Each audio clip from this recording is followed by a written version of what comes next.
Assalamualaikum warahmatullahi wabarakatuh. Perkenalkan, nama saya Winda Monika, mahasiswi Pendidikan Fisika Universitas Sriwijaya.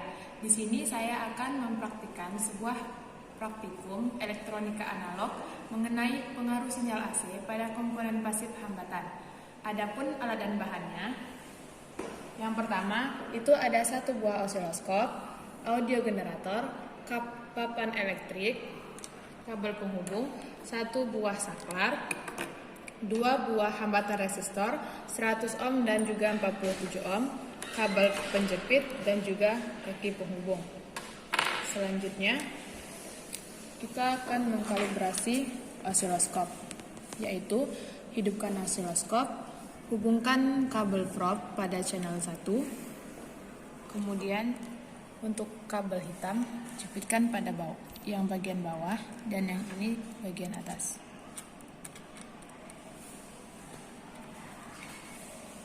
Untuk mengkalibrasi osiloskop, untuk nilai yang bawah dan yang atas itu harus senilai 0,0. Kemudian volt per dipnya atur pada 5 volt mengikuti probe COM-nya yaitu 5 volt. Selanjutnya klik auto set, klik channel 1, klik H3, usahakan probe yang di atas itu kali 1, yaitu klik F1. Selanjutnya klik on off. Untuk H1 nya itu klik bagian sinyal AC, yaitu F2. Baiklah, untuk osiloskopnya ini sudah terkalibrasi. Kita bisa atur volt per dipnya ke 2 volt. Selanjutnya kita akan merangkai untuk panduan praktikumnya. Yang pertama,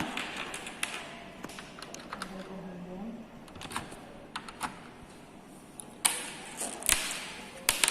Dan kabel penghubung. Selanjutnya kita akan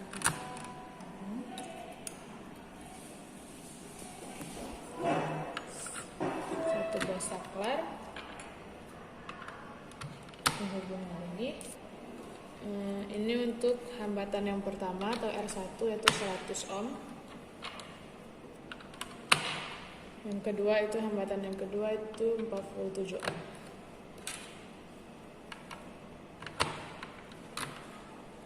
Selanjutnya untuk audio generatornya kita kalibrasi pada frekuensinya 100 Hz. Untuk periodenya itu di 5 amplitudo. Selanjutnya untuk dua kabel penghubung ini kita hubungkan pada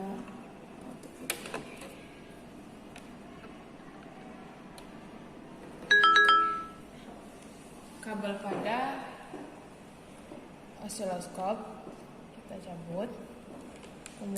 Kemudian hubungkan kabel penjepit yang negatif dan kabel penjepit yang positif. Kemudian di sini kita akan mengukur tegangan awal dari sebuah rangkaian. Untuk mengukur tegangan awal yaitu untuk Fs-nya. Untuk kabel yang terhubung di sini kita hubungkan pada kabel yang berwarna hitam.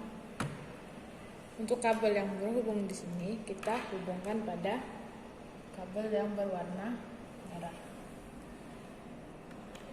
Selanjutnya, untuk melihat gelombang yang ada pada osiloskop, kita hidupkan power pada audio generator.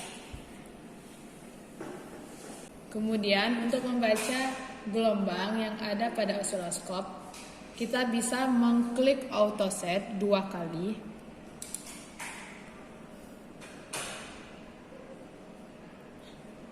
Sehingga gelombang untuk tegangan awalnya bisa dibaca.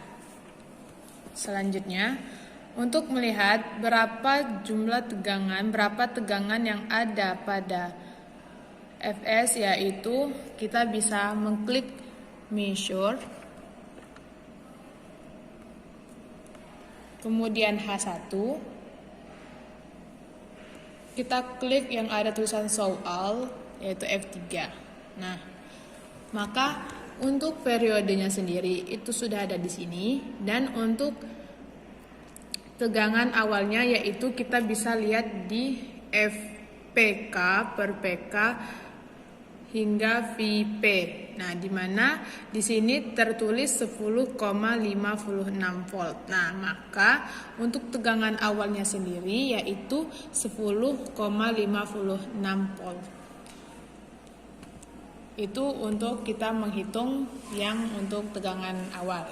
Dan setelah kita mengukur tegangan awal yaitu Fs, kita akan mengukur tegangan yang ada pada hambatan pertama yaitu yang 100 ohm.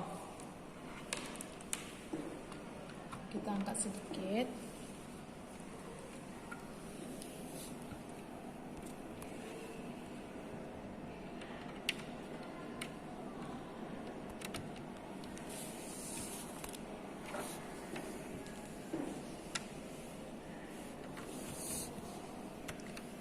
Kemudian untuk mengukur tegangan yaitu F2 pada hambatan yang pertama, kita hidupkan juga power yang ada pada audio generator tetap pada frekuensi 100 Hz. Tetapi untuk melihat gelombangnya, maka saklar yang ada kita hidupkan. Maka gelombangnya akan keluar pada osiloskop.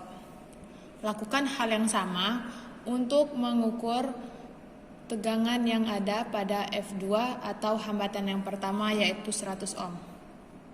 Klik auto set 2 kali. Klik measure. Kemudian H1, F3. Nah, untuk periode, frekuensi dan tegangan untuk F2-nya pada hambatan 100 ohm itu bisa kita lihat juga, yaitu di mana di sini tegangannya yaitu berjumlah 6,640 volt. Maka tegangannya akan lebih kecil dibandingkan tegangan awal untuk Fs tadi. Itulah untuk mengukur tegangan pada hambatan 100 ohm. Selanjutnya kita akan mengukur tegangan yang ada pada 47 ohm.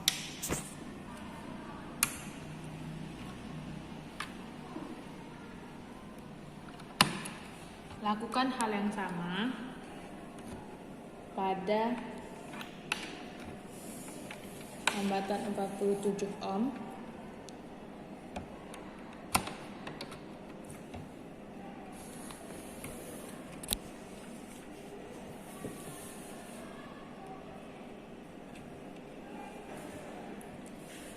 Jika kabel penjepit sudah terhubung pada hambatan 47 ohm, kita hidupkan saklar.